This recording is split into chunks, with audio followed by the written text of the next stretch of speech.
সকাল সকাল এদের মধ্যে যুদ্ধ দিয়ে আজকের ভিডিওটা স্টার্ট করতে হবে আগে ভাবিনি। যাক, আজকে হচ্ছে সরস্বতী পুজো আর রাতের মধ্যেই আমাদের মন্দিরে সরস্বতী ঠাকুর এসে হাজির হয়েছেন। মা সরস্বতী মন্দিরে বসছেন আর ক্যামেরার মধ্যে ধরে আছেন প্যাক প্যাক মানে হাঁস মহাশয়া। ঠাকুর আমাদের এসে গেছে, কিন্তু প্রবলেম হয়েছে 3টে ডাব লাগবে, ডাবটা আনা হয়নি। তাই পাড়ার মধ্যে খোঁজ খবর লাগিয়ে দিলাম কোথায় ডাব পাওয়া যাবে, আর গাছে গাছে ঘুরতে আরম্ভ করলাম। মানে সরি গাছে গাছে ঘুরতে আরম্ভ করলাম না, দেখতে আরম্ভ করলাম। আর আমাদের পাড়ার পাশেই ঘোষপাড়ায় পুজো হচ্ছিল, তাই ওখানেও খোঁজ খবর লাগাতে গেলাম যে ডাব পাওয়া যাবে কিনা, কিন্তু ওখানেও ডাব পাওয়া গেল না। যাক, ডাব তো পেলাম না, কিন্তু তার পাশেই যুদ্ধ আরম্ভ হয়ে গেছিল।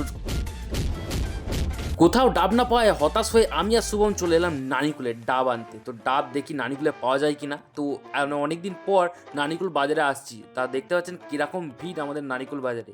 শেষমেশ ডাব 3টে ডাব পাওয়া গেল, তার সাথে সাথে কিছু ফুল নিয়ে নিলাম। তার সাথে সাথে আমাদের ছোট্ট বাউন মশাই রেডি হয়ে চলে এসছে ভাই, চান করে এত সকালে। দেখতে পাচ্ছেন আপনারা এই ছোট্ট বাউনটাকে কেমন লাগলো আপনারা কমেন্টের মধ্যে জানাবেন। আর বাচ্চাদের পুজো হচ্ছে আর ডিজে থাকবে না, তাই এই দেখুন ডিজে। যাক, পুজো আমাদের আর কিছুক্ষণের মধ্যে স্টার্ট হবে। সো আপনারা নেক্সট ভিডিও দেখার জন্য চ্যানেলটাকে সাবস্ক্রাইব করে চলুন, বাই।